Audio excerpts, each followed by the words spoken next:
열왕기하 10장. 아합의 아들 70명이 아직 사마리아에 살고 있었다. 예후는 사마리아에 있는 이스라엘 관리와 성읍 원로와 아합의 아들들을 맡고 있는 자들 앞으로 편지를 써서 보냈다. 편지 내용은 이러했다. 이 편지는 정당한 경고요. 그대들은 주인의 자녀들과 전차와 말과 요새와 무기를 책임지고 있소. 주인의 아들들 가운데서 가장 훌륭하고 유능한 사람을 뽑아 왕위에 앉히시오. 그리고 주인이 지위를 위해 싸울 준비를 하시오. 그들은 편지를 읽고 완전히 겁에 질려서 말했다. 그가 이미 두 왕을 제거했는데 우리에게 무슨 희망이 있겠는가. 그래서 그들은 왕궁 관리와 성읍 시장, 원로, 후견인들을 예후에게 보내며 메시지를 전했다. 우리는 당신이 종이니 당신이 뭐라고 말씀하시든 그대로 행하겠습니다. 우리는 이쪽에서 누구도 왕으로 삼지 않겠습니다. 당신이 책임자입니다. 당신 생각에 좋은 대로 하십시오. 그러자 예후가 두 번째 편지를 썼다. 그대들이 내 편이고 기꺼이 내 명령에 따르겠다면 이렇게 하시오. 주인의 아들들의 목을 베어 내일 이맘때까지 그 머리를 이스라엘에 있는 내게 가져오시오. 왕자들은 70명이었다. 성읍 지도자들이 그들을 돌보고 있었다. 그들은 편지를 받고 나서 왕자들을 잡아 70명을 모두 죽였다. 그런 다음 그 머리를 광주리에 담아 이스라엘에 있는 예후에게 보냈다. 전령이 예후에게 보고했다. 그들이 왕자들의 머리를 가져왔습니다. 그가 말했다. 그 머리들을 두 무더기로 나누어 아침까지 성문 앞에 쌓아두어라. 아침에 예후가 백성 앞에 나가 공식적으로 말했다. 여러분이 오늘 하나님께서 펼치시는 의로운 일에 참여하고 있다는 것을 알겠습니까? 그렇습니다. 내 주인에게 반역하여 음모를 꾸미고 그를 암살한 사람이 나입니다. 하지만 여기 쌓인 머리들은 누가 한 일이겠습니까? 분명히 아십시오. 하나님께서 아합 가문의 심판에 대해 하신 말씀이 한 글자도 취소되지 않았다는 것을 지금 여러분의 눈으로 똑똑히 보고 있습니다. 하나님께서는 엘리야를 통해 말씀하신 일을 그대로 행하셨습니다. 그런 다음 예후는 아합 가문과 조금이라도 관계가 있는 이스라엘 사람을 전부 죽였다. 또 아합 가문의 지도자와 친구와 제사장들을 모조리 없애버렸다. 그 일을 마치자 예후는 자리를 털고 일어나 사마리아로 떠났다. 가는 길에 목자들이 베데켓, 묵는 집에서 유다 왕 아하시아의 친척 몇 사람을 만났다. 예후가 말했다. 여러분은 누구시오? 그들이 말했다. 우리는 아하시아의 친척인데 왕실 가족 모임을 하러 내려왔습니다. 이들을 잡아라. 예후가 명령했다. 부하들이 그들을 잡아 베데켓 우물가에서 죽였다. 모두 42명이었는데 그들 중 살아남은 자는 아무도 없었다. 예후가 거기서 계속 가다가 레갑 사람 여호나답과 마주쳤다. 여호나답은 예후를 만나러 오던 길이었다.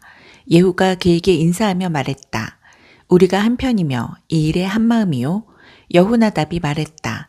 그렇습니다. 믿어주십시오. 예후가 말했다. 그렇다면 그대의 손을 내미시오. 그들은 악수로 뜻이 같음을 확인했고 여호나답은 예후가 탄 전차에 올라섰다. 예후가 말했다. 나와 함께 가서 하나님을 위한 내 열심이 어느 정도인지 보시오. 그들은 함께 전차를 타고 나아갔다. 사마리아에 도착하자 예후는 그곳에 남아있던 아합과 조금이라도 관계 있는 사람들을 모두 죽였다. 하나님께서 엘리야에게 말씀하신 대로 수많은 사람들이 죽었다. 그 후에 예후는 온 백성을 모아놓고 말했다. 아합은 바알을 대단찮게 섬겼으나 예후는 확실하게 섬길 것입니다. 바알의 모든 예언자, 바알을 섬긴 모든 사람과 모든 제사장을 이곳에 모아주십시오. 내가 바알께 큰 제사를 드리려고 하니 한 사람도 빠뜨리지 말고 모두 모아주셔야 합니다. 나타나지 않는 자는 살아남지 못할 것입니다. 물론 예후는 거짓말을 하고 있었다. 그는 바알을 섬기는 자들을 모두 죽일 작정이었다. 예후가 명령했다. 바알을 위해 거룩한 집회를 준비하여라. 그러자 집회가 준비되고 날짜가 공포되었다. 이어 예후가 이스라엘 모든 사람을 불러 모으자 나라 안에 있던 바알을 섬기는 자들이 한 명도 빠짐없이 무리를 지어왔다. 그들이 와서 바알 신전을 가득 채웠다. 예후가 예복을 관리하는 사람에게 지시했다. 바알의 모든 종에게 예복을 주어라. 예복을 관리하는 사람이 그들의 예복을 내왔다. 예후와 레갑 사람 여호나답이 드디어 바알 신전에 들어가서 말했다. 다시 한번 확인하여 이곳에 하나님을 예배하는 자가 한 사람도 없게 하십시오. 바알 예배자만 들어올 수 있습니다. 그들은 제물과 번제를 바쳐 예배를 시작했다. 한편 예후는 바깥에 80명을 배치하고 이렇게 명령했다. 단 한 사람도 도망치게 해서는 안 된다. 도망치게 했다가는 자기 목숨으로 대가를 치러야 할 것이다. 제사의식을 마친 뒤에 예후는 지휘관과 호위병들에게 신호를 보냈다. 안으로 들어가서 한 사람도 살려두지 말고 모조리 죽여라. 피비린내 나는 살육이 시작되었다. 지휘관과 호위병들은 시체들을 밖으로 내던지며 바알 산당이 내실로 들어가는 길을 만들었다. 그들은 바알 신전에서 남금 모양의 석상을 끌어내 깨부수었다. 바알의 제단들을 때려 부수고 바알 신전을 허물었다. 그 후로 그곳은 공중 화장실이 되었다. 그렇게 해서 예후는 이스라엘에서 바알을 완전히 몰아냈다. 그 모든 일에도 불구하고 예후는 느밧의 아들 여로보암의 죄, 곧 이스라엘을 죄악된 삶으로 끌어들인 죄에서는 돌아서지 않았다. 베델과 단의 금송아지들을 남겨두었던 것이다. 하나님께서 예후를 칭찬하셨다. 너는 내가 보기에 일을 가장 잘 처리했다. 아합 가문에 대해 내가 명령한 대로 행했다. 그 상으로 네 자손이 4대에 걸쳐 이스라엘의 왕위를 차지할 것이다. 그러나 그 후로 예후는 주의하여 하나님의 길로 가지 않았고 한마음으로 이스라엘의 하나님을 높이지도 않았다. 그는 이스라엘을 죄악된 삶으로 끌어들인 느밧의 아들 여로보암의 죄에서 돌아서지 않았다. 이때부터 하나님께서 이스라엘을 줄어들게 하셨다. 하사엘이 요단강 동쪽에서 이스라엘의 국경을 침략해왔다.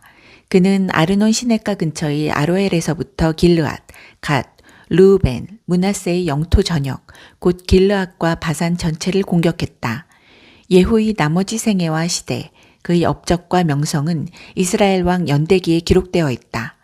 예후는 죽어서 사마리아의 가족묘지에 묻혔다. 그의 아들 여호아하스가 뒤를 이어 왕이 되었다. 예후는 사마리아에서 28년 동안 이스라엘을 다스렸다.